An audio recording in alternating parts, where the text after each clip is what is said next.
France Culture. Le cours de l'histoire. Xavier Mauduit.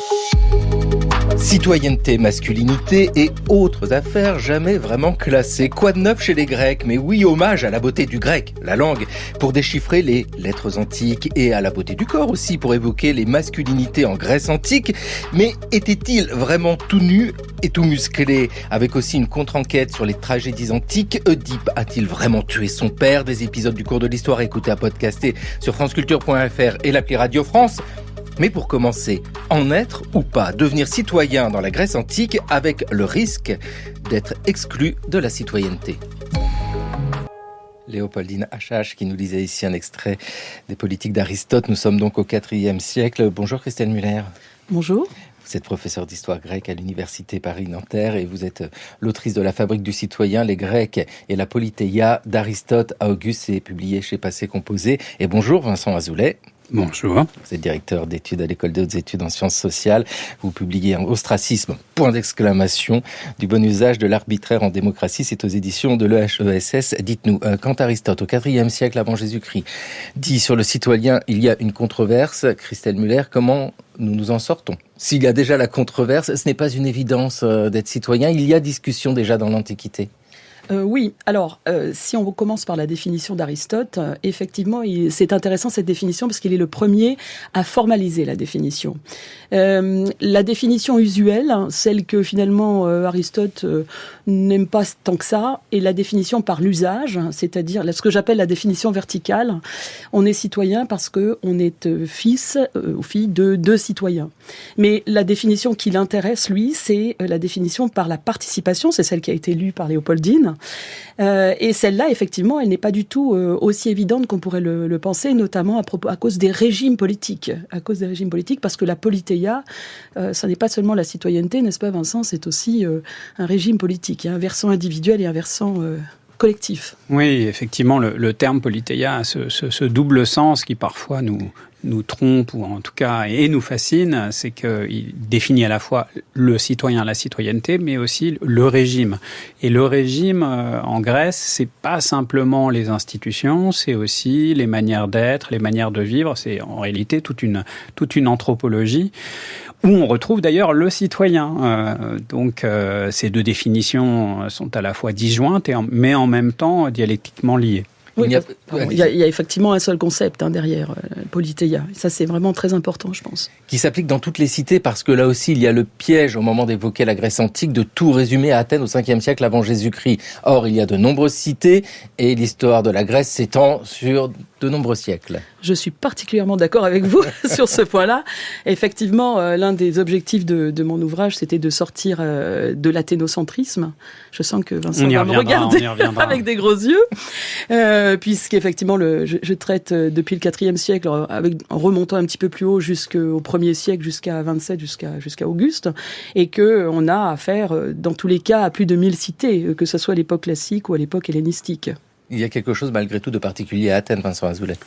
C'est la densité du corpus documentaire, et puis aussi le fait qu'on a la première démocratie formalisée de l'histoire. Alors, première, en tout cas, celle qui a laissé son empreinte jusqu'à aujourd'hui par toute une série de médiations. Et donc, oui, il y a malgré tout un athénocentrisme, j'ai envie de dire, à la fois documentaire et même de méthode, parce que il est très difficile de s'en échapper, même si tout le mouvement des dernières décennies a consisté à essayer de la mettre à distance, cette satanécité d'Athènes. Avec un modèle, pour nous, peut-être aussi un modèle dans l'Antiquité, déjà sur lequel on peut s'appuyer, sur lequel il est possible aussi de construire autre chose. Athènes comme modèle, ça c'est un grand débat qu'on a en ce moment justement, savoir si, comme je dis, Athènes a ruisselé vers les autres cités ou si les autres régions notamment se sont constituées par elles-mêmes. Enfin voilà, il y a je pense de ce point de vue-là. Mais si on revient à la question des sources, du corpus documentaire, tu as tout à fait raison sur la question des sources littéraires évidemment, mais on ne peut pas travailler sur l'époque hellénistique, autrement dit sur la période post-323 jusqu'à 27, sans le magnifique corpus épigraphique que nous livrent les cités en permanence. et qui sont donc les inscriptions qui sont des documents bruts et qui ont le grand avantage d'être toujours sont des documents qui sont toujours contemporains de la période dont ils parlent. Hein, donc. Certes, mais souvent tout aussi idéologiques que les. Je ne dis pas le contraire. Il faut faire la critique des sources pour toute espèce de document. Et les contextualiser. La naissance de la démocratie à Athènes, donc, Vincent Azoulay, à quel moment ? Fin du VIe siècle avant Jésus-Christ. Souvent on dit, on associe ça aux réformes du législateur Clisthène, 508, 507 avant Jésus-Christ, toujours on compte à l'envers. Et c'est, disons, la démocratie athénienne de l'époque classique. On va jusqu'aux conquêtes d'Alexandre ou un peu après, sachant que cette démocratie ne s'est pas éteinte en réalité durant l'époque hellénistique, mais a changé de forme. 6e siècle, naissance de la démocratie. 4e siècle, avant Jésus-Christ, bien sûr, les conquêtes d'Alexandre. Mais, Christelle Muller, la démocratie ne disparaît pas. Et puis, elle prend des formes différentes aussi selon les périodes, selon les moments. La question de ce que devient la démocratie à l'époque hellénistique est un sujet très controversé aussi. Hellénistique, c'est-à-dire après Alexandre le Grand jusqu'à 27. La question est de savoir si le modèle effectivement se répand ou si il y a une oligarchisation des cités. C'est un grand débat qu'on a en ce moment. Donc l'introduction notamment de critères censitaires à tel ou tel endroit, dans telle ou telle cité, et sous l'influence de qui ? Par exemple, l'influence des Romains. Oui, parce que ce qui est fascinant, c'est que après le IVe siècle, quasiment toutes les cités se disent démocratiques. Donc, mais elles se disent démocratiques. Mais la question, c'est le sont-elles seulement de nom ou en fait. Et ça, c'est un débat qui n'est pas tranché, qui est extrêmement vif, on va dire, parmi les historiennes et les historiens de l'époque classique et hellénistique. Donc, c'est vraiment le débat en cours. Et on a avec Christelle Muller, organisé un colloque, une conférence. On a rassemblé plein de gens en espérant qu'on allait justement pouvoir aller au cœur de l'affaire, au moins se mettre d'accord sur nos désaccords sur cette époque hellénistique. Et ça s'appelait des démocraties hellénistiques, vraiment, avec tout le problème étant de mettre ou non le point d'interrogation à la fin. Et alors, ça a donné quoi ? Ça a donné que, en fait... c'est pas parce qu'on a des critères formels qui nous font penser à la démocratie, notamment à la démocratie athénienne, qu'on a vraiment affaire à une démocratie. Toute la question est de savoir où on met le curseur pour la démocratie. Notamment la question du contrôle par le peuple, le contrôle des élites, le contrôle du gouvernement. Voilà, où on retrouvera la question de l'ostracisme d'ailleurs, mais effectivement, l'un des critères pour définir une démocratie, c'est pas simplement la participation, comme le dit Aristote, c'est effectivement le contrôle des élites et un contrôle qu'il ne faut pas imaginer uniquement de façon institutionnelle, par des procédures judiciaires, la reddition de comptes, toute une série d'actions en justice qui permettaient de tenir en bride les citoyens les plus puissants, mais aussi par la comédie, les rumeurs, enfin toute une série de mécanismes informels qui permettent réellement que le pouvoir soit au peuple, puisque c'est ça, une démocratia, étymologiquement. Donc, premier temps, qui est citoyen ? Parce qu'il y a déjà de ça, le citoyen qui est citoyen de manière évidente, naturelle, qui est-il ? Alors, il y a deux manières de dire le citoyen. Il y a un mot qui est astos, qui vient du mot astu, qui veut dire ville, et c'est en quelque sorte le citoyen de souche, le citoyen authentique, celui qui est né de deux parents citoyens. Et puis il y a le polites, de police, dans le sens où la ville est vue de l'extérieur, probablement. Ce sont des termes qui existent depuis l'époque homérique, on les trouve déjà chez Homère, mais la formalisation de la citoyenneté, c'est très progressif quand même. Alors, qui est citoyen ? Il y a plusieurs manières de devenir citoyen. On peut naître citoyen, évidemment. C'est la définition numéro 2 d'Aristote, qui est celle en usage, donc la définition verticale par deux parents citoyens, ou non. Avant 451 à Athènes, on peut être marié à un étranger ou une étrangère et avoir une progéniture légitime. On peut aussi se voir octroyer la citoyenneté par décret, soit parce qu'on a un mérite individuel, soit parce qu'il y a des échanges de citoyenneté entre cités, soit on peut même acheter sa citoyenneté dans des conditions très particulières. Ça n'a pas été extrêmement courant, mais c'est un phénomène qui existe. Ici, ce sont des gens qui se sont enrichis, qui ont participé à la vie de la cité, alors on leur accorde la citoyenneté ? Ceux à qui on octroie la citoyenneté, oui, en général, c'est un bienfait, et le bienfait est souvent très matériel. Très matériel. Alors, dans cette histoire-là, bien souvent, il y a les exclus de la citoyenneté, les métèques, les esclaves. Les métèques, d'ailleurs, qui sont-ils? Sont les étrangers libres, c'est ça? Ce sont les étrangers résidents. Ouais. Qui peuvent être citoyens d'ailleurs. Oui, en général, ils sont citoyens ailleurs. Ce sont ce sont des citoyens d'ailleurs qui sont quelque part hors de chez eux. Comme Aristote, par exemple. Aristote n'était pas un citoyen athénien. Il était un homme de Stagyre, à 500 km au nord d'Athènes, près de la Macédoine. Au moment où se déploie la citoyenneté à Athènes, donc on l'a bien dit, elle naît au VIe siècle avant Jésus-Christ. Le 5e siècle, c'est le siècle d'or de la citoyenneté tel que cela nous a été livré. D'autres cités développent des formes de citoyenneté qui ne reposent pas sur la démocratie. Ah oui, parce que cette histoire de la citoyenneté, elle remonte avant la démocratie. Et même à Athènes, on a des citoyens, certainement, dès le 7e siècle et au 6e siècle, il y a une première formalisation et qui se fait dans un contexte de montée de l'esclavage marchandise. Donc, d'une certaine façon, la citoyenneté doit aussi se concevoir comme l'envers de l'esclavage, avec des formes de liberté qui sont très corrélées à cette puissance que l'on a aussi sur les autres. Et c'est le nom de Solon, un autre législateur qu'on peut ici invoquer, au début du VIe siècle, donc à peu près 100 ans avant Clisthène, et qui donne toute une série de droits aux citoyens, alors qu'on n'est pas encore en démocratie, et qui creuse la distance avec précisément ceux qui n'en sont pas de la communauté.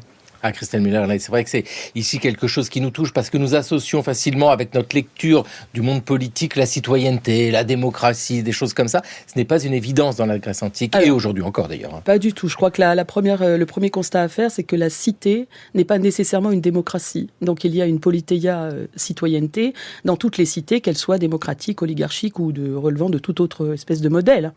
Il y a une citoyenneté à Sparte, par exemple, qui a des exigences tout à fait particulières, notamment des exigences en matière financière. Il y a un sens à Sparte. On doit apporter une contribution à ce qu'on appelle le syssition, qui est un repas collectif, qui est obligatoire. C'est une société de la contrainte par rapport à Athènes, qui est quand même probablement une société de la liberté. Et donc, bien sûr, mais ça ne change pas le fait que la citoyenneté permet d'accéder à un tout petit groupe. À Sparte, il s'appelle celui des semblables. À Athènes, ce sont les politailles, les citoyens, mais c'est un cercle qui est relativement fermé. Il y a un sens à Sparte, sens avec un C, évidemment. Oui, bien sûr, comme, tout à fait. C'est ça. L'impôt, quoi. Exactement, oui. À Athènes, la particularité, là aussi, c'est d'ouvrir la notion de citoyenneté au-delà des idées de fortune. Oui, alors effectivement, c'est quelque chose qui est décorrélé à Athènes, notamment le lien entre propriété foncière et citoyenneté, qui est souvent très fort dans beaucoup de cités de l'époque archaïque et puis encore à l'époque classique, voire hellénistique. Et c'est vrai que Athènes a fait l'effort de rendre les pauvres aussi, des gens sans aucune terre, être citoyens de plein droit. Avec ici des citoyens de plein droit. Dans l'histoire que nous évoquons, nous avons exclu les métèques, donc les étrangers libres, les esclaves. Qu'en est-il des femmes? Est-il imaginable qu'une femme soit citoyenne? Alors, oui, tout à fait. Et ça, je crois que c'est un des grands acquis des 20 ou 30 dernières années, qui s'appuie notamment sur les études sur les femmes, les Women's Studies. Les femmes sont citoyennes, d'abord et avant tout, parce que les textes le disent. On a deux termes exactement, qui sont les pendants exacts des termes masculins. Donc, on dit une astée ou une politis, exactement comme on dit un astos ou un politesse. Donc, ça, c'est un premier point. Alors ensuite, quels sont les piliers de la citoyenneté féminine? On les connaît quand même bien maintenant. C'est d'une part la procréation d'enfants légitimes qui permet la perpétuation du corps civique, et puis de l'oikos, la maison, mais aussi du corps civique, et puis évidemment la participation religieuse, notamment dans le cadre des prêtrisses féminines. Mais ce qu'il faut bien souligner, je pense, c'est qu'on a affaire à une citoyenneté que j'appelle asymétrique, puisque les femmes n'ont pas accès au pouvoir politique. Il faut être très clair là-dessus. Et qu'il y a une forme de contrôle du féminin, des territoires féminins par le masculin, qui est une évidence. Même si pour l'époque hellénistique, malgré tout, donc la période postérieure à Alexandre, on voit davantage de femmes dans les documents, mais toujours dans des réseaux que j'appelle des réseaux familiaux, en fait. Oui, c'est ça, c'est l'importance de la famille, qu'une femme soit citoyenne mais n'ait pas les mêmes droits que l'homme citoyen. Il suffit de se replonger dans la France il y a quelques années. Oui, c'est peut-être encore ça, aujourd'hui. Non, mais c'est vrai qu'il n'y a rien de choquant dans ce que font les Grecs. C'est surtout dans notre représentation, l'exclusion des femmes de l'idée même de citoyenneté. Vincent Azoulay, là aussi, il y a une relecture aujourd'hui de la part des historiennes, des historiens.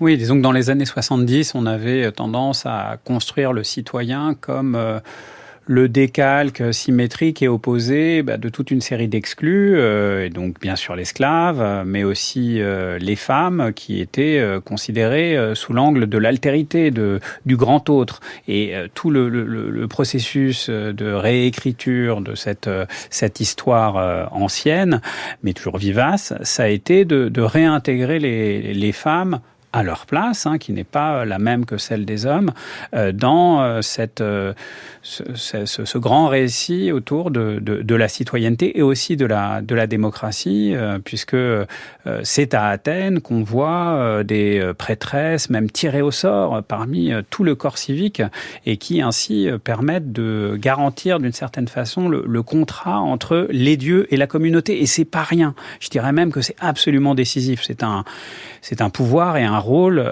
absolument essentiel, même si, effectivement, dès qu'il y a du conflit, dès qu'il y a des décisions à prendre, là, il y a une sorte de retour à l'ordinaire de la domination masculine. Et là, ce sont les hommes qui tranchent, sauf dans les comédies, dans les utopies, comme celle d'Aristophane. Oui, d'où l'importance des comédies et de tous ces textes-là qui permettent de critiquer le pouvoir. Je l'entends bien ici, au moment de réfléchir sur ce qu'est la citoyenneté dans la Grèce antique. Déjà, la pluralité des situations par les différentes cités, la temporalité aussi, c'est pas la même chose au 5e siècle avant Jésus-Christ ou l'époque hellénistique, c'est-à-dire après Alexandre le Grand. Et puis, il y a clairement, ici nous l'entendons, des affaires de famille. L'interrogatoire que vous infligez au thesmothète, je me l'infligerai de la même manière à moi-même devant vous. Homme, quel était ton père ? Mon père était Toukritos. Y a-t-il des parents qui témoignent être là pour lui ? Tout à fait. D'abord 4 cousins, ensuite un cousin issu de Germain, puis les maris de ses cousines, ensuite les membres de sa fratrie, ensuite les membres de son génos qui participent au culte d'Apollon Patroos, puis ceux qui ont les mêmes tombeaux. Puis ce sont les démotes, qui témoignent qu'il a souvent subi l'examen de passage et exercé des charges, et qui attestent de manière claire avoir voté son admission parmi eux. En ce qui concerne mon père, comment pourrais-je donc apporter des preuves plus légitimes et plus limpides ?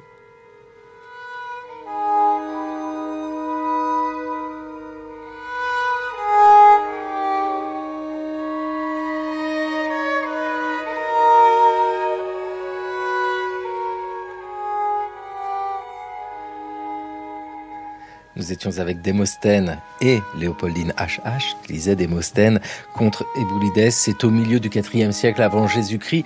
Ah, ici, on l'entend bien, Christelle Muller, la famille. Il faut prouver qu'on est de la famille parce que c'est pas tout d'être citoyen. Il faut prouver que l'on est citoyen. Oui, alors ça, c'est une occasion extraordinaire, le contre Boulides. C'est une histoire rocambolesque, puisque en 346-345, donc au milieu du IVe siècle, les Athéniens décident de faire une grande révision des listes des dèmes, qui sont les petites circonscriptions territoriales de l'Attique, d'Athènes, et ils font du dégagisme. Ils enlèvent un certain nombre de gens dont ils pensent qu'ils sont sur les listes de dèmes, sur les listes de citoyens en quelque sorte, par fraude. Et donc il y a un certain Euxithéos qui se retrouve comme ça, sans citoyenneté. Et donc il va en justice et il doit prouver contre son adversaire qu'il est bien citoyen. Et alors, pour ce faire, que fait-il ? Que doit-il faire ? Eh bien, il doit convoquer des témoins et des témoignages. Alors, ça, c'est un élément fondamental. C'est-à-dire que tous les témoins qui ont assisté depuis la naissance à la reconnaissance de l'enfant et à son inclusion dans le corps civique sont là pour expliquer que Euxithéos est bien citoyen. Donc voilà, donc ça il y a une vérité judiciaire de la citoyenneté qui est tout à fait essentielle. Donc la fabrique du citoyen, Christelle Muller, je reprends le titre de votre ouvrage, donc j'ai envie de dire par le sang, pour prendre une image qui est extrêmement parlante et qui a été longtemps utilisée et souvent manipulée. Ça c'est une chose, mais il est possible de devenir citoyen d'une autre manière, vous nous l'avez dit aussi, parce que des gens deviennent citoyens alors qu'en soi ils n'auraient pas dû l'être. Oui, tout à fait. Alors, il y a quelques exemples. En général, les gens sont des hommes libres qui obtiennent la citoyenneté parce qu'ils ont été des bienfaiteurs, des évergètes. Mais on a aussi quelques exemples de situations beaucoup plus extraordinaires, par exemple, mais qui sont très rares. Des esclaves qui deviennent des citoyens. On a deux magnifiques exemples, toujours dans ce même siècle, ce 4e siècle qui a fourni tant de documents. Le cas de deux esclaves qui sont Pasion et Formion, qui sont des banquiers très très doués dans leur métier, et qui ont été affranchis par leur maître, et puis qui sont devenus citoyens parce qu'ils ont fait de grands cadeaux à la cité. Et Pasion est devenu l'homme le plus riche de son temps. Il faut quand même s'en rendre compte. Oui, bien sûr, on peut sortir de sa condition soit de métèque, soit d'esclave. Et est-il possible de devenir citoyen en étant un homme libre venu d'ailleurs, donc un métèque, et en participant, parce que j'ai bien entendu ici, dans les différents éléments qui font la citoyenneté, il y a ce qui est de la citoyenneté par la famille, de la participation, et puis aussi le contrôle. C'est ce que vous disiez, Vincent Azoulay, à ne pas exclure, parce que c'est ça. La citoyenneté par la participation, c'est quelque chose qui est envisageable dans le monde grec ? Alors, si on prend le cas des métèques, qui sont les étrangers résidant à Athènes, mais on les trouve bien sûr ailleurs aussi, ils ont une énorme participation. Ils sont, comme je dis toujours, à distance, à plus ou moins grande distance du citoyen qui est le cœur de cible. Ils ont déjà des formes de participation, notamment ils participent sur le plan financier, ils sont taxés, ils participent sur le plan militaire, donc différentes formes de participation. Et puis à un moment, on peut ou non leur octroyer la citoyenneté, et ça n'est pas toujours le cas, même quand ils ont été des citoyens méritants. On peut penser à la fin du 5e siècle, à Lysias, n'est-ce pas Vincent ? Oui, effectivement, c'est quand même au compte-gouttes l'octroi de la citoyenneté, parce que avec la citoyenneté va un certain nombre de privilèges, y compris financiers, le droit aussi de manger à l'œil lors des grandes cérémonies religieuses, des redistributions, notamment dans une démocratie athénienne qui est impérialiste et donc qui va extraire des surplus tributaires sur ses alliés et les redistribuer à sa population civique. Et donc, ce qu'on voit, c'est que l'ascension de très riches métèques est bloquée même quand ils font des bienfaits. Donc, pour un Pasion et un Formion, on peut aussi convoquer le cas de Lysias, célèbre orateur, donc métèque venant de Syracuse, une autre grande démocratie d'ailleurs de l'époque, et qui est à Athènes, va être persécuté au moment de l'oligarchie des 30 à la fin du 5e siècle, qui participe au retour de la démocratie à Athènes en 403 et qui pourtant voit son décret qui lui octroyait la citoyenneté cassé. Donc invalidé par les tribunaux populaires. Donc c'est un cas tout à fait fascinant parce qu'on voit quelqu'un qui a vraiment baigné dans les mêmes milieux, on le voit fréquenter Platon, c'est vraiment la très haute société athénienne, Lysias et son frère. Et c'est quelqu'un qui aide au retour de la démocratie et pourtant, il y a un moment où ça bloque. Et en même temps, on ne peut pas parler de xénophobie. C'est la question qu'on se pose toujours. Plus grec que Lysias, il parle mieux que c'est une cité, Athènes, qui accueille bien volontiers les xénoïs, les marchands, en particulier au IVe siècle. Il y a toute une législation qui est faite aussi en leur faveur.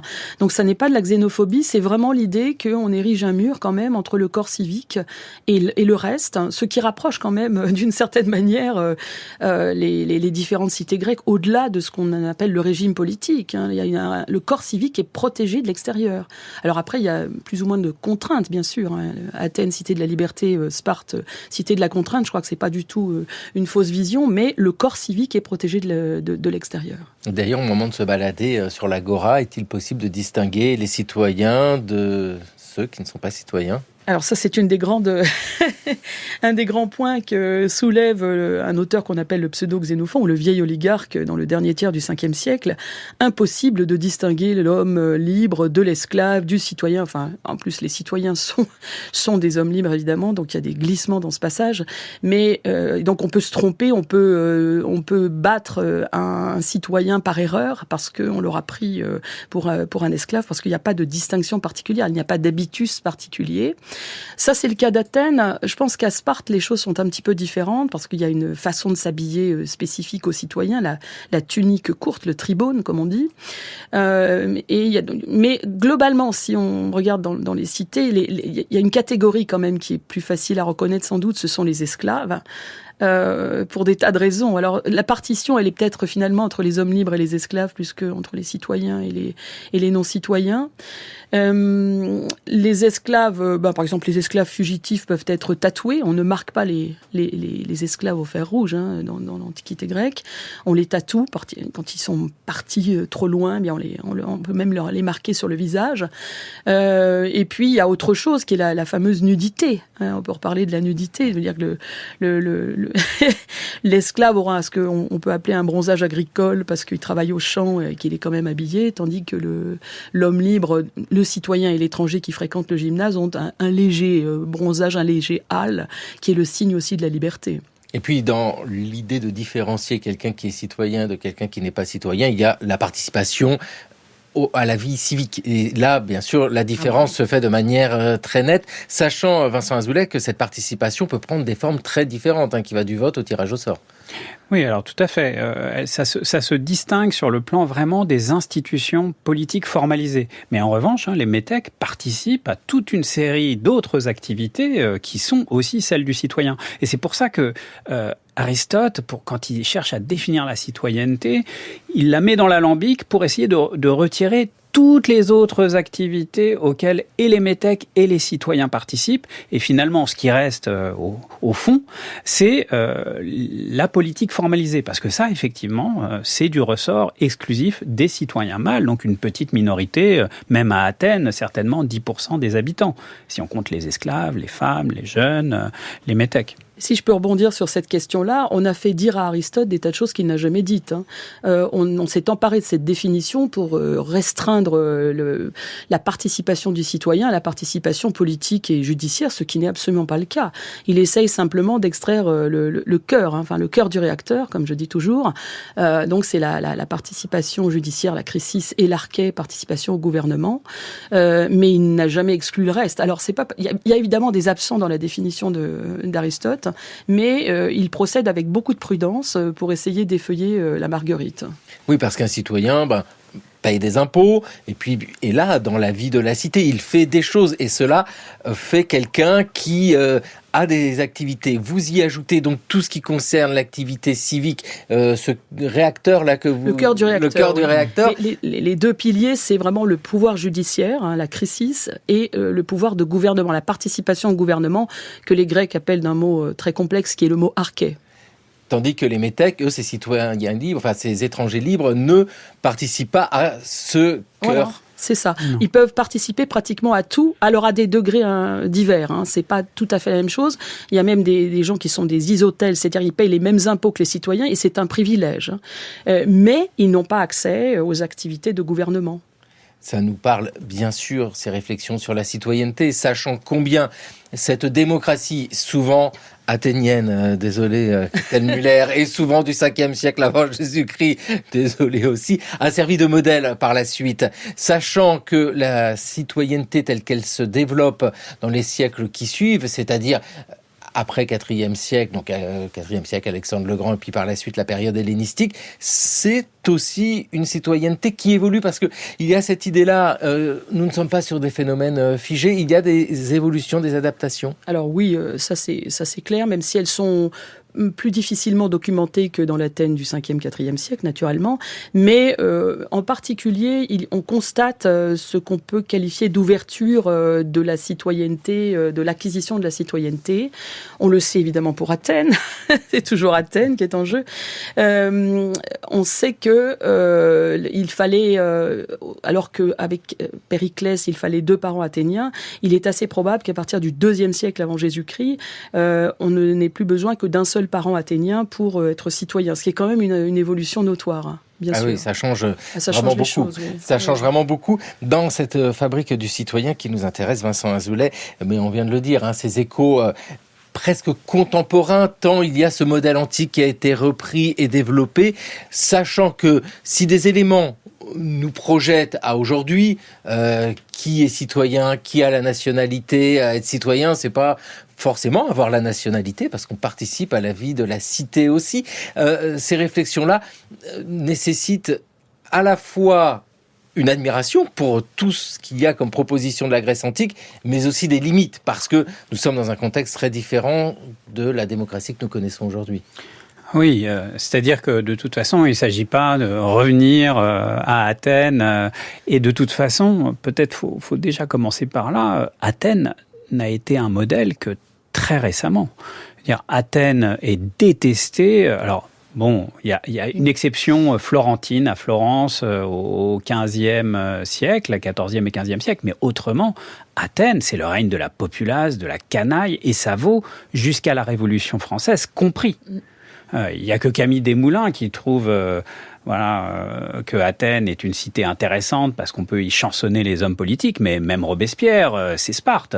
Un éclair dans la nuit, c'est du Robespierre. Et ce n'est qu'au milieu du XIXe siècle qu'on assiste à un renversement avec une mise en avant d'Athènes. Mais cela ne veut pas dire que Athènes puisse être pour nous aujourd'hui quelque chose dont on pourrait tirer des enseignements directement. En revanche, là où elle est intéressante, c'est qu'elle montre toute une série de questions qui sont encore les nôtres, auxquelles les Athéniens ont répondu d'une certaine manière et qui peut, d'une certaine façon, ouvrir nos horizons politiques. Et c'est pour ça que je parlais du contrôle, parce que le contrôle, c'est pas dépendant de la taille de la communauté. Contrôler ses élites, c'est quelque chose qu'on peut faire aujourd'hui et sans dire que, ah oui, mais à Athènes, il y avait que 40 ou 50 000 citoyens, alors qu'aujourd'hui, c'est des sociétés complexes avec des millions d'individus et de citoyens. Le contrôle, c'est quelque chose qui n'est pas du tout sensible à ce qu'on appelle la scalabilité, au changement d'échelle. Oui. Si je peux ajouter quelque chose avec les gens de l'Antiquité, ce qu'il faut bien comprendre, c'est qu'il faut savoir garder la bonne distance. Je convoquerai, comme on le fait en général, Nicole Laureau sur le sujet. Il faut pratiquer ce qu'elle appelait très justement l'anachronisme contrôlé. Si nous pouvons les comprendre, c'est que nous partageons quelque chose avec ces sources, avec ces documents, avec ces gens-là, mais en même temps, il faut les placer à la bonne distance, qui est, ils ont vécu il y a 2500 ans. Donc c'est à la fois des leçons, bien sûr, et je rêve, mon rêve absolu, c'est d'envoyer les politiques d'Aristote aux 577 députés qui nous gouvernent pour savoir ce que c'est que un gouvernement qui gouverne pour le bien commun. Ça, c'est fondamental. Mais en même temps, évidemment, il faut lire toutes ces sources avec une acuité critique très prononcée, en particulier sur tout ce que dit Aristote sur les femmes, quelque chose qui peut faire bondir, bien sûr. Oui, parce que bien sûr, là aussi, sans cesse recontextualiser, Nicole Laureau, c'est la réflexion sur l'anachronisme contrôlé, parce que le passé a beaucoup de choses à nous apprendre, mais tout en gardant cette distance absolument nécessaire pour ne pas appliquer ce qui se passait dans le passé à aujourd'hui, sachant que, et vous nous l'avez rappelé Vincent Azoulay, Athènes, cité Oni, cité de la populace, dans un monde où il y a que là qu'il y a de la démocratie, parce que c'est ça aussi. Donc par la suite, où il n'y a pas de démocratie, bien sûr, Athènes conserve cette image négative. Oui, et je dirais qu'aujourd'hui encore, Athènes, on la sollicite pour lui faire dire beaucoup de choses, y compris dans la tradition même d'extrême gauche, où on met en avant la question de la participation justement du citoyen, comme si les Athéniens n'avaient comme ambition que de se retrouver pour discuter et palabrer, alors que la démocratie, c'est vraiment le kratos, donc c'est un pouvoir d'écrasement, pas forcément sympathique d'ailleurs, un pouvoir sur les autres aussi, et c'est le contrôle de ceux auxquels on délègue une fraction du pouvoir. Et qui ne sont pas si nombreux que ça, parce qu'il y a un nombre d'exclus absolument record. Au fond, Athènes est une oligarchie comme une autre. Alors pas comme une autre. Je dirais pas comme une autre. C'est effectivement une oligarchie de notre propre point de vue. C'est ça. Mais qui donne un pouvoir inédit à la fraction de ceux qui sont considérés comme citoyens. Et cette détestation de la démocratie athénienne, elle a commencé très tôt. Quand on lit Aristote dans les politiques, la première classification, la démocratie est un mauvais régime, au même titre que la tyrannie et que l'oligarchie. Pour que la démocratie devienne un beau régime, il faut des petites touches d'oligarchie, selon Aristote. Donc c'est quelque chose qui ne date pas d'aujourd'hui, qui a parcouru les siècles. Et dans la fabrique du citoyen, nous entendons bien ici que les exceptions sont très importantes dans cette histoire-là, parce que nous avons un modèle général de transmission de la citoyenneté, le père, la mère, et puis après, vous nous l'avez dit, Christelle Muller, au fil du temps, un des deux parents, mais ici des exceptions, c'est-à-dire l'esclave devenu banquier qui s'enrichit, le champion qui obtient la citoyenneté, voilà aussi un beau modèle. Mais ces exemples sont importants parce que dans la littérature de l'Antiquité, des grandes figures mises en avant, des narrations comme ça, drainent le propos et on sait combien elles ont pu être prises à travers les siècles. Alors tout à fait. Alors ça c'est l'histoire d'un champion qui date des années 300 à peu près. On a des informations sur lui. Il s'appelle Athénodoros. Il est résident à Éphèse et il est jeune encore. Il est dans la catégorie enfant quand il vient pratiquer la boxe au concours panhellénique, donc qui rassemble tous les Grecs des Néméas. Et au moment de sa proclamation, la proclamation de sa victoire, eh bien, il se dit éphésien. Donc, il accorde la couronne à sa cité qui serait Éphèse. Sauf que, en réalité, il n'est pas éphésien. Il n'a pas la citoyenneté d'Éphèse. Dans sa cité de résidence, puisqu'il est résident à Éphèse avec sa famille, bien sûr, il est isotèle, c'est-à-dire qu'il partage le grand privilège de payer les mêmes impôts que les citoyens. Alors, que fait la cité d'Éphèse quand il revient chez lui, là où il réside? Eh bien, il lui accorde la citoyenneté. Et donc, comme je l'ai écrit, on peut dire que la cité court derrière Athénodoros, sans jeu de mots. Sauf que, bien sûr, il y a certainement des tractations derrière avec la famille d'Athénodoros pour que cette famille obtienne la citoyenneté parce qu'ils sont des résidents étrangers. On ne sait même pas d'où il vient, peut-être qu'il est né à Éphèse en réalité, mais on ne sait même pas d'où est sa famille. Et c'est une sorte de prodige. Alors voilà, mais c'est plus fréquent à l'époque hellénistique qu'on ne le pense, ce genre de situation, notamment avec les athlètes. Oui, c'est ça, les vainqueurs au grand jeu. Oui, on attend le résultat de façon prudente, alors qu'aujourd'hui, les nations ont tendance à être proactives, comme on dit, et donc à donner la nationalité à toute une série d'athlètes qui sont étrangers d'origine, en espérant, en misant d'une certaine façon sur leur réussite future. Voilà, les Grecs sont plus prudents, ils attendent la victoire aux différents jeux.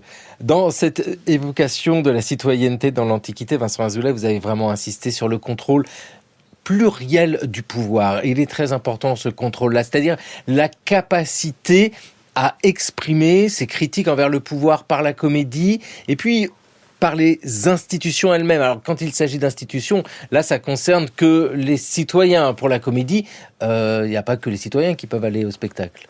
Non, c'est vrai.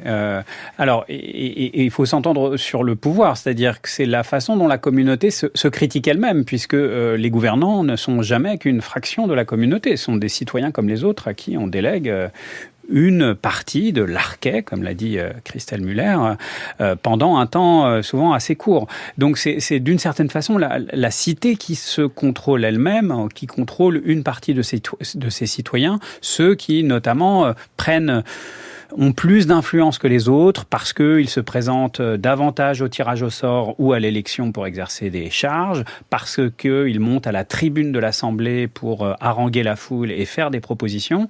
Et ce sont ces hommes, ceux qu'on appelle les politouoménoi ou les rhétores, donc les orateurs ou les hommes politiques, que la cité va avoir tendance à contrôler effectivement de façon multiforme, à la fois par des mécanismes formels et informels, y compris le chahut sur le moment à l'Assemblée. Il ne faut pas imaginer les assemblées avec des orateurs étant écoutés dans un silence religieux. Non, il y a ce que les auteurs critiques de la démocratie appellent le bordel, le chahut, le toribos, qui peut faire même taire le meilleur des orateurs, comme Démosthène par exemple, qui à un moment doit descendre de la tribune. C'est vrai que l'orateur, c'est un des personnages, en tout cas un des stéréotypes que nous avons de cette citoyenneté, de cette démocratie de l'Antiquité. Là aussi, le mérite, on l'entend bien, est important. Pour d'autres, non, parce que ce sont des histoires de famille. Mais la citoyenneté, c'est une chose. La participation active à la vie de la cité, c'en est une autre aussi. C'est-à-dire que dans la citoyenneté, qui est quand même quelque chose de vaste, mais qui n'est pas si vaste par rapport à l'ensemble de la population, on va retrouver certains qui se mettent en avant. Et je dis certains, là, en excluant clairement les femmes. Oui. Alors, ce qui est important, à mon sens, et notamment pour Athènes, tu me diras ce que tu en penses, c'est que ça repose quand même pas mal sur le principe du volontariat. Vous n'êtes pas obligé d'aller à l'Assemblée. Heureusement d'ailleurs, parce qu'il n'y a pas assez de place. Il n'y a pas assez de place sur la colline de l'Apnix à l'époque classique, notamment. Et donc, et même pour les charges, on tire au sort sur des listes de volontaires. Donc c'est assez différent quand même à Sparte, bien sûr, et dans d'autres cités, où d'abord dans les plus petites cités, je pense que tout le monde doit prendre son tour parce qu'on est dans des sociétés de face à face et on sait très bien qui fait quoi, et donc mais il faut que ça tourne quand même dans les petites démocraties.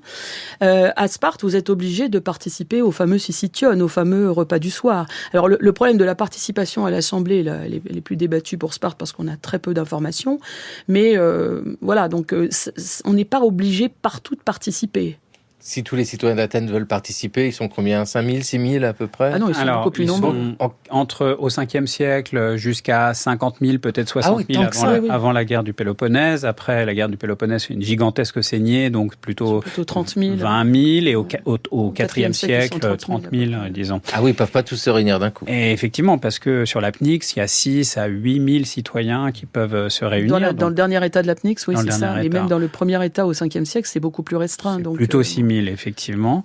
Et ça, c'est absolument décisif de comprendre la différence entre cette participation obligatoire, qui est le fait des oligarchies. Il n'y a que dans les oligarchies qu'on oblige à participer une toute petite minorité, en sachant que le reste de la population est tenu, au contraire, dans une grande tranquillité, voire passivité. À Athènes, on a toujours le choix. Et d'ailleurs, Aristote le dit, parce qu'il y a une définition, il y a celle qu'a lu Léopoldine, mais il y a une définition révisée où Aristote dit c'est pas le fait de participer à la crisis et à l'arché, au pouvoir judiciaire et au gouvernement, c'est la possibilité de participer. Et donc on peut y être ou pas sur l'Assemblée. Et je dirais même que c'est le régime normal. On ne va pas à l'Assemblée, souvent les gens habitent à 30, 40 km, il y a des montagnes, etc. On n'y va pas comme ça, on y va quand il y a des enjeux.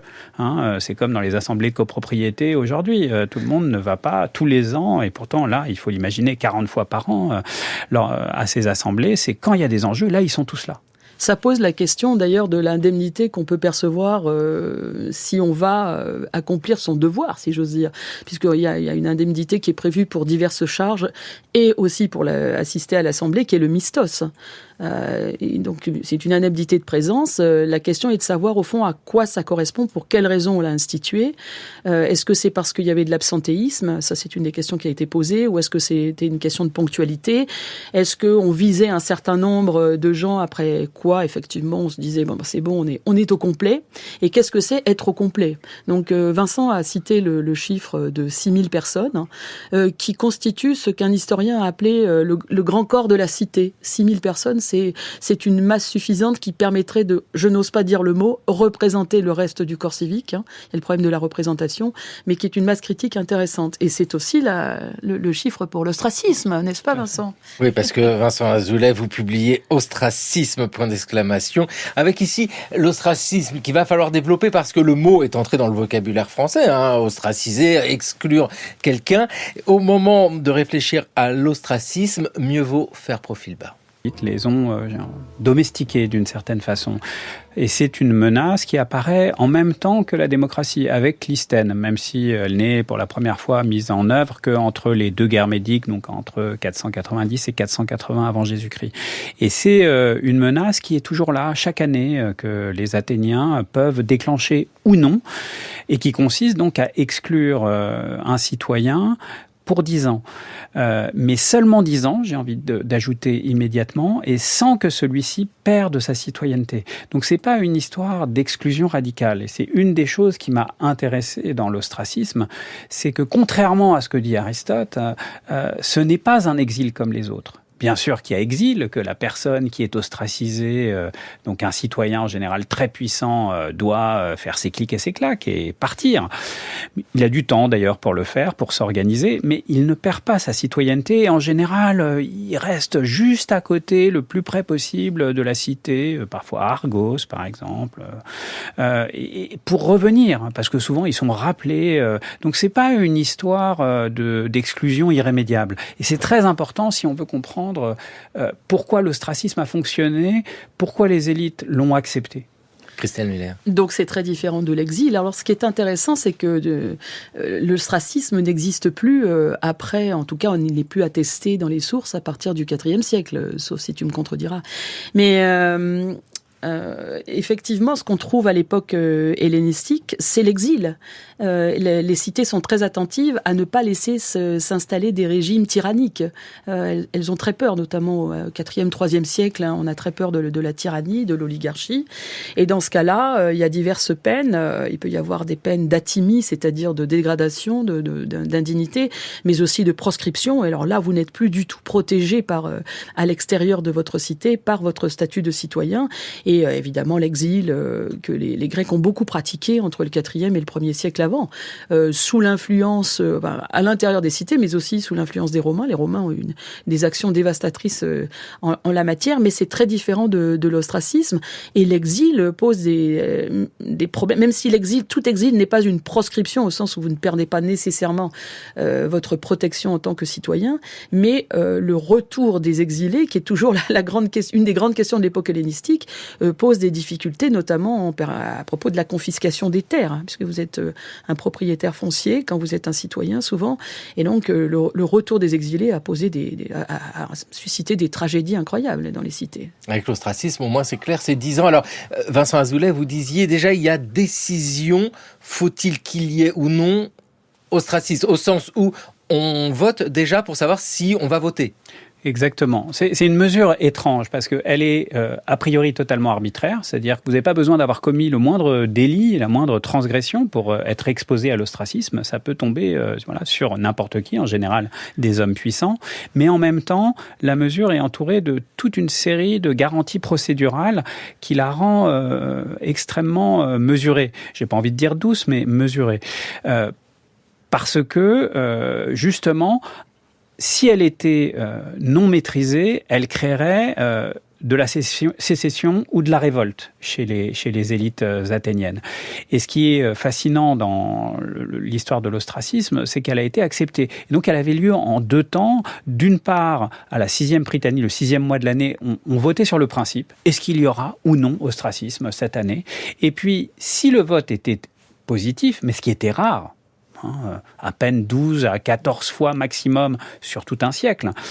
À ce moment-là, dans les 2 mois, on se réunissait pour inscrire sur un tesson le nom de celui qu'on souhaitait exiler pour 10 ans seulement. Avec cet ouvrage que vous publiez, Vincent Azoulay, aux éditions de l'EHESS, extrêmement illustré, parce que l'archéologie vient en aide ici à comprendre ce phénomène. Ce sont donc des petits tessons de poterie cassés qui étaient utilisés comme bulletin de vote sur lequel on écrivait le nom de la personne. Oui, parce que si on peut écrire cette histoire et consacrer un livre, c'est que maintenant, je dis maintenant depuis 2018, on en a 11 000, alors qu'au début du XXe siècle, on en connaissait 4. Donc il y a une véritable révolution documentaire qui permet aujourd'hui de faire une toute autre histoire de l'ostracisme, une histoire quantitative, une histoire aussi symbolique, culturelle, politique, qui vient donner une épaisseur et une consistance nouvelle à un phénomène que l'on connaissait depuis très longtemps, mais à travers le filtre des sources littéraires et notamment de Plutarque, qui en donne une vision terrible, comme l'ingratitude de la populace vis-à-vis des grands hommes. Avec, dans cette histoire de la démocratie athénienne, de la citoyenneté au-delà d'Athènes et au-delà du 5e siècle avant Jésus-Christ, l'ostracisme, dire au revoir à quelqu'un pendant une dizaine d'années pour revigorer la vie politique sans lui enlever sa citoyenneté, tant et tant de réflexions ici avec... Démocratie, cela a du sens. Alors cela a du sens pour le rustre qui vient donc très rarement, on le voit ici arriver, mais en général il ne fréquente pas le centre, l'astu, la ville, il n'est pas là dans les assemblées ordinaires. C'est parce que l'occasion est exceptionnelle qu'il va ici pouvoir exercer son pouvoir. Alors exercer son pouvoir de façon injuste, capricieuse, nous dit Plutarque, mais en réalité, se faire appeler le juste, c'est effectivement énervant dans une démocratie qui essaye de répandre la justice à toute la collectivité, où le pouvoir de juger ne doit pas être lié à un seul homme, mais à un corps de juges dans toute son extension. Et puis, l'autre chose extraordinaire dans ce passage de Plutarque, c'est l'acceptation. Donc si on se place pas du point de vue du rustre, mais du point de vue d'Aristide. C'est le fait que, non seulement, grandeur d'âme, il écrive son nom, mais que globalement, il accepte son sort. Il ne se révolte pas, contrairement à toutes ces histoires d'exil de l'époque archaïque, puis de l'époque hellénistique, où l'on voit l'exil comme machine à transformation politique, parce que les exilés reviennent avec la rage au cœur et essayent de mettre à bas le régime démocratique. Quand on se balade au musée de l'Agora, au musée du Céramique, et qu'on voit tous ces tessons inscrits qui manifestent quand même une rage du peuple, enfin d'une certaine manière. Je trouve que ça reste une procédure violente.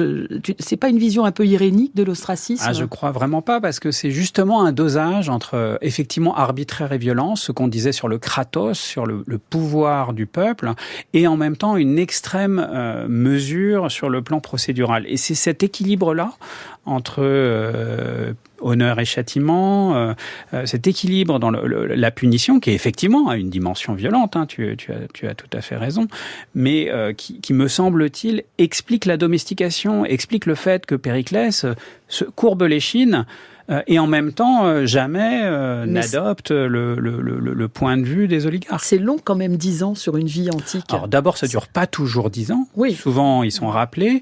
Et puis, il y en a très peu. Donc, c'est effectivement cette tension entre la brutalité de la mesure, son caractère arbitraire, et en même temps l'extrême luxe de précaution procédurale qui fait, à mon sens, l'efficacité de la mesure. Et pourtant, on l'a récupéré comme une sorte de... c'est un terme très négatif, hein, aujourd'hui, très péjoratif. Tu voudrais réinstaurer l'ostracisme pour un certain nombre de... Justement, pas sous cette modalité-là, mais effectivement, c'est-à-dire qu'il faut justement essayer de bien comprendre à quoi correspondait la mesure pour penser le type de problème qu'elle cherchait à résoudre. Il ne s'agit pas de transposer l'ostracisme, ça n'a aucun sens. Mais en revanche, d'essayer de domestiquer ces élites au moment où elles rêvent d'aller sur Mars pour échapper à toute forme de contrôle, oui, ça, c'est une question vive d'aujourd'hui. Avec la perte de la citoyenneté, parce que j'entends à l'ostracisme, on ne perd pas la citoyenneté, l'exil aussi, vous nous le disiez, Christelle Muller, on ne perd pas vraiment sa citoyenneté. Alors, il y a une perte. On perd pas nécessairement la protection qui est affectée à la personne du citoyen, mais enfin, on perd ses droits civiques, on perd ses terres, notamment. Hein. Donc, les terres sont confisquées. Donc ça, c'est... Ce qui n'est pas le cas de l'ostracisme. C'est ça, c'est une grande différence, ce qui pose quand même de sacrés problèmes quand on revient. Donc ça... Alors après, il y a cette procédure dont j'ai parlé, qui est la thymie, athymia en grec, qui est la perte de la thymée, la dégradation civique, qui est soit vous avez une peine automatique en quelque sorte, il y a des comportements dans la cité qui sont susceptibles d'être considérés comme déshonorants, comme la prostitution masculine, qui vous exclut de toutes les fonctions civiques. Vous ne pouvez plus paraître à l'agora, à l'assemblée, quand vous êtes un prostitué masculin. Mais enfin, si vous vous tenez bien chez vous, il se passe rien, en fait. Ça passe sous les radars. Mais si jamais vous décidez de le faire quand même, à ce moment-là, il peut y avoir un procès contre vous. Et donc, ça devient une mesure judiciaire. Ce que j'entends vraiment ici, et nous le savons bien qu'il n'est pas possible d'appliquer une constitution rêvée athénienne dans nos jours, on le sait, et ça depuis très longtemps, on connaît toutes les limites, mais que les questions que se posaient ces gens du passé font écho aux questions que nous nous posons aujourd'hui, et notamment sur le contrôle des élites ou sur ces démocraties qui portent le nom de démocratie, mais qui, en réalité, ne sont pas vraiment des démocraties. Oui, et je dirais que c'est vraiment ce qui se passe, ça c'est aujourd'hui, mais par exemple les révolutionnaires français, qui n'aimaient pas beaucoup Athènes, vous l'avez compris, se sont saisis de l'ostracisme, et là pour le coup de la mesure telle qu'elle avait été filtrée notamment par Montesquieu, qui en a plutôt une vision positive, pour vraiment mettre la mesure dans son sens plein à l'agenda politique de la Révolution française. Donc c'est aujourd'hui, voilà, ce sont les questions. Hier, c'était parfois l'ostracisme en tant que tel. En tout cas, on peut certainement récupérer les questions que se pose Aristote, notamment sur la question du bien commun et des bons régimes. Et merci vivement surtout à vous deux, Vincent Azoulay, Christelle Muller, de nous avoir présenté ces questionnements. Christelle Muller, je le rappelle, La Fabrique du citoyen, les Grecs et la Politeia d'Aristote à Auguste, c'est publié chez Passé Composé. Et Vincent Azoulay, Ostracisme, point d'exclamation, du bon usage de l'arbitraire en démocratie, aux éditions de l'EHESS. Merci vivement à tous les deux. Prochain épisode dans le cours de l'histoire pour la beauté du grec, déchiffrer les lettres antiques. Alpha, bêta, gamma, delta, epsilon, zeta, eta, theta, iota, kappa, lambda. Dans le cours de l'histoire sur France Culture, une émission réalisée par Thomas Beau avec à la technique